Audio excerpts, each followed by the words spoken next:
सलमान खान के घर के बाहर फायरिंग से जुड़े मामले में बड़ी खबर आपको बता दें। जानकारी के अनुसार कल नकाबपोश आरोपियों ने 5 राउंड फायरिंग की थी, जिसमें एक बुलेट बालकनी के जरिए घर के अंदर भी चली गई, जबकि एक दीवार पर जा लगी। पुलिस ने मौके से एक जिंदा कारतूस बरामद किया।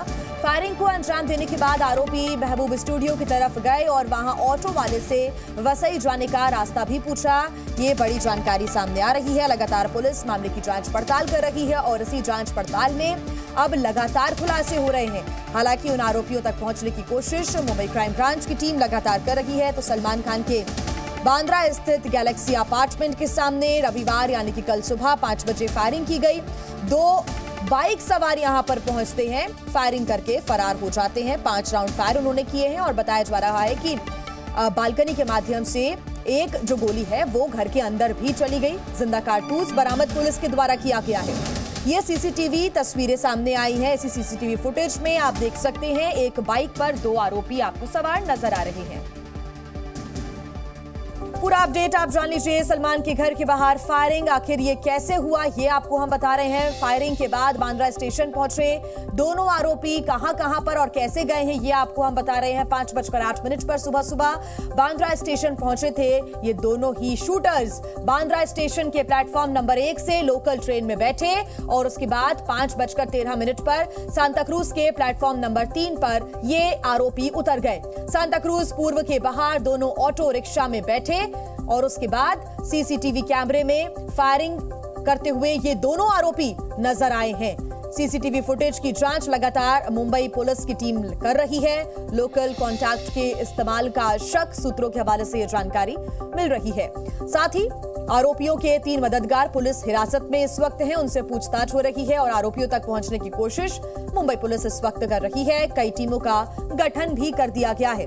कैसे ये सब कुछ हुआ पूरा घटनाक्रम जानिए आप। रविवार सुबह 3 बजे सलमान खान अपने घर पर पहुंचे थे। पूरा घटनाक्रम आपको हम सिलसिलेवार तरीके से बता रहे हैं। रविवार यानी कि कल सुबह 3 बजे सलमान खान अपने घर पहुंचे। 4:50 पर घर के बाहर गोलीबारी होती है। रविवार को यानी कि कल सुबह 4:50 पर नकाबपोश 2 हमलावरों ने 5 राउंड फायरिंग की है और उसके बाद बताया जा रहा है कि एक बुलेट बालकनी के माध्यम से घर के भीतर घुस गई, अंदर भी गई है। तो सलमान खान के घर के बाहर ये पूरी फायरिंग हुई है। गोलीबारी करने के बाद महबूब स्टूडियो की तरफ ये आरोपी भाग गए। वहां पर जाकर इन्होंने भागने की कोशिश की और अब पुलिस की टीम लगातार सीसीटीवी फुटेज भी खंगाल रही है। उसके माध्यम से इन आरोपियों तक पहुंचने की कोशिश हो रही है। और ज्यादा जानकारी के साथ हमारे तमाम सहयोगी हमारे साथ जुड़े हुए हैं। नीलेश शुक्ला हमारे साथ जुड़ गए हैं, साथ ही राजू हमारे साथ जुड़े हुए हैं, देवेंद्र भारद्वाज भी जुड़ गए हैं गुरुग्राम से। नीलेश, मैं सबसे पहले रुख आपका करूंगी। आप मुंबई से हमें रिपोर्ट कर रहे हैं। फिलहाल पुलिस की जांच कहां तक पहुंच रही है? जो 3 आरोपियों को हिरासत में लिया गया है, जो कि उन मेन शूटर्स के मददगार बताए जा रहे हैं, पूछताछ में क्या कुछ खुलासे हुए हैं अभी तक? जी बिल्कुल, देखिए इस पूरे मामले को गंभीरता से लेते हुए मुंबई पुलिस और क्राइम ब्रांच द्वारा 15 से अधिक जो जांच टीम है उनका गठन किया गया है, जो कि एक बड़े स्तर पर जो पूरी जांच पड़ताल है वो करते हुए नजर आ रहे हैं। जिस प्रकार हम जानकारी दे रहे हैं कि कैसे जो पूरा सीक्वेंस रहा है ऑफ इवेंट्स, किस तरीके से गोलीबारी हुई, उसके बाद आरोपी कैसे फरार होते हैं और उसके बाद ट्रेन के सहारे सांताक्रूज पहुंचते हैं और फिर वहां से वो एयरपोर्ट की तरफ रुख करते हैं। तो जो पूरा सीक्वेंस है वो मुंबई पुलिस ने पता किया है। सबसे बड़ी सफलता मिली इन आरोपियों की पहचान के रूप में जो तस्वीरें साझा की गई जो बांद्रा स्टेशन के बाहर की, और उसके बाद जो सीसीटीवी है उसे मुंबई पुलिस ने अपने कब्जे में लेते हुए जांच पड़ताल की है। उसके बाद जो पूरा कहें कि घटनाक्रम है उसका ट्रैक डाउन किया है। बड़ी बात ये भी निकलकर सामने आई कि जिस बाइक का इस्तेमाल किया गया था इस गोलीबारी में, उसे आरोपियों ने सलमान खान के घर से महज कुछ किलोमीटर दूर ही उसे अबैंडन कर दिया। उसे वहाँ पर छोड़कर फिर वो दूसरे वाहन के सहारे वो लोकल ट्रेन तक पहुँचते हैं और फिर वहाँ से वो सांताक्रूज और फिर एयरपोर्ट के रास्ते वो शहर से फरार होते हैं। पहचान इसमें कर कर पाना सबसे मुश्किल पहलू था मुंबई पुलिस के लिए, क्योंकि जब ये घटना होती है उस वक्त सड़क पर अंधेरा था और बाइक का नंबर प्लेट पता कर पाना बड़ा मुश्किल हो रहा था। लेकिन सीसीटीवी के आधार पे पूरे इलाके का जो सीसीटीवी है, शहर भर की बिल्कुल, लेकिन पुलिस तमाम पहलुओं की जांच कर रही है, सीसीटीवी फुटेज भी खंगाले जा रहे हैं और जिन लोगों को हिरासत में लिया गया उनसे पूछताछ हो रही है। दिल्ली का रुख कर लेते हैं, राजू हमारे साथ जुड़े हुए हैं। राजू, ये जानकारी मिल रही है कि मुंबई पुलिस की टीम लगातार जांच कर रही है और दिल्ली पुलिस का भी सहयोग यहां पर देखने को मिल रहा है, क्या अपडेट? देखिए, निश्चित तौर पर दिल्ली पुलिस के स्पेशल सेल लगातार जो गैंगस्टर है उसके ऊपर काम कर रही है और जैसे ही सलमान खान के घर के बाहर फायरिंग के मामले में जो तस्वीरें सामने आई, जिसमें से एक शख्स के बारे में जो सूत्रों के हवाले से जानकारी मिल पा रही है, विशाल उर्फ कालू नाम के शख्स है जो सीसीटीवी फुटेज में दिखता हुआ नजर आ रहा है, उसकी तलाश कर रही है। मुंबई क्राइम ब्रांच की 15 टीमें उसके काम पर हैं, दिल्ली पुलिस के स्पेशल सेल की टीम भी उसे तलाशने की कोशिश कर रही है।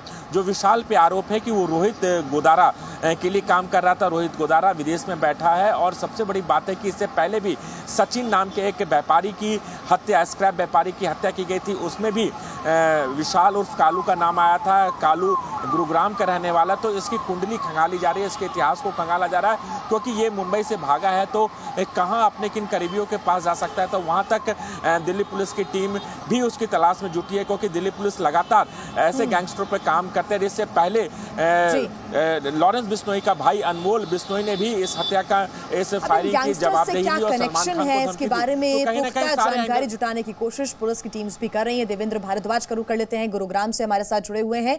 देवेंद्र, अगर हम बात करें लॉरेंस बिश्नोई गैंग की तो कनेक्शन सामने आ रहे हैं, दूसरी तरफ गैंगस्टर रोहित गोदारा का भी नाम सामने आ रहा है। फिलहाल जांच कहां तक पहुंची है?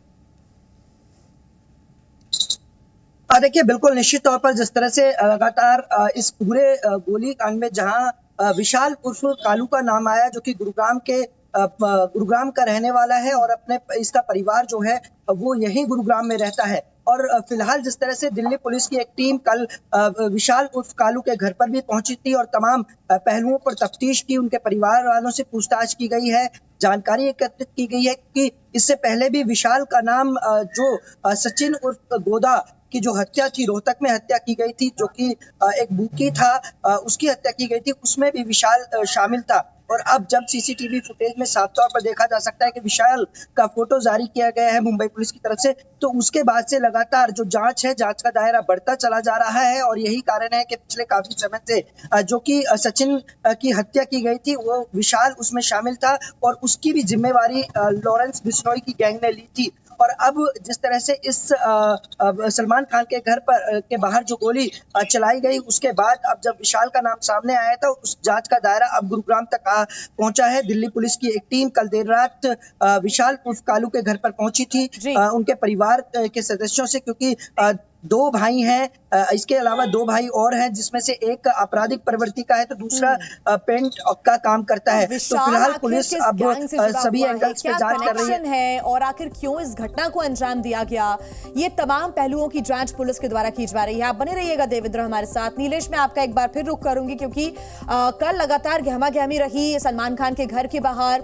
सलमान खान से खुद बातचीत की मुख्यमंत्री एकनाथ शिंदे ने। फिलहाल सिक्योरिटी को बढ़ाने को लेकर क्या कोई अपडेट सामने आया है और उनके घर के बाहर, गैलेक्सी अपार्टमेंट के बाहर की क्या स्थितियां हैं? देखिए, इस घटनाक्रम के बाद से ही जो सिक्योरिटी है उसमें इजाफा किया गया है। उनके घर के बाहर जो मुंबई पुलिस के अधिकारी हैं, सलमान खान की जो प्राइवेट सिक्योरिटी है वो देखने मिल रही है। इसके साथ कल मुख्यमंत्री ने साफ तौर पर खुद सलमान खान और मुंबई पुलिस कमिश्नर से इस पूरे मसले को लेकर बातचीत की है और ये भी कहा है कि उनकी सिक्योरिटी को लेकर जो भी पुख्ता इंतजाम किए जाने हैं वो की जाए, यानी कि संभवतः उनकी जो वाई श्रेणी की सुरक्षा है उसमें इजाफा बड़ी जल्द ऑफिशियली किया जा सकता है।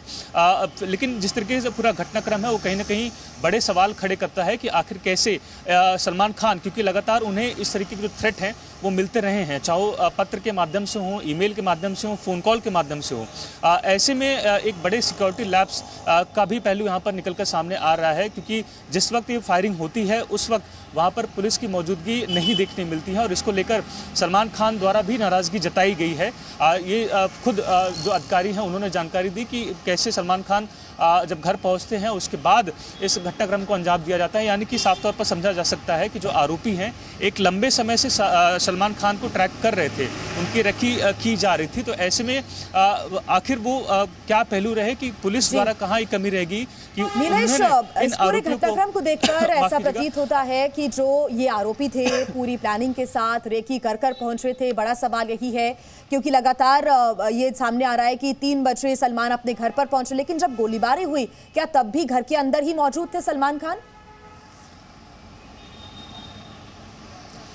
जी बिल्कुल, जिस प्रकार जिक्र कर रहे हैं कि करीबन सुबह 3 बजे सलमान खान घर पहुंचते हैं, उसके बाद वो अपने घर में आराम कर रहे होते हैं, लेकिन तभी 4:50 पर इस पूरी गोलीबारी को अंजाम दिया जाता है। और उस वक्त सलमान खान अपने परिवार के साथ ही अपने निवास स्थान गैलेक्सी अपार्टमेंट में मौजूद थे।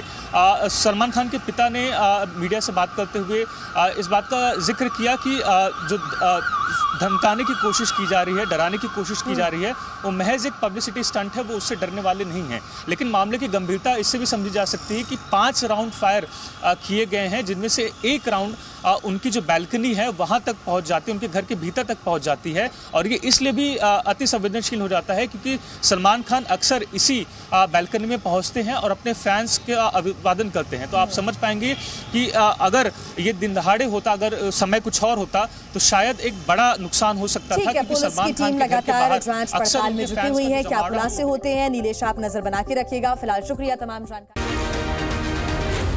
Zee News।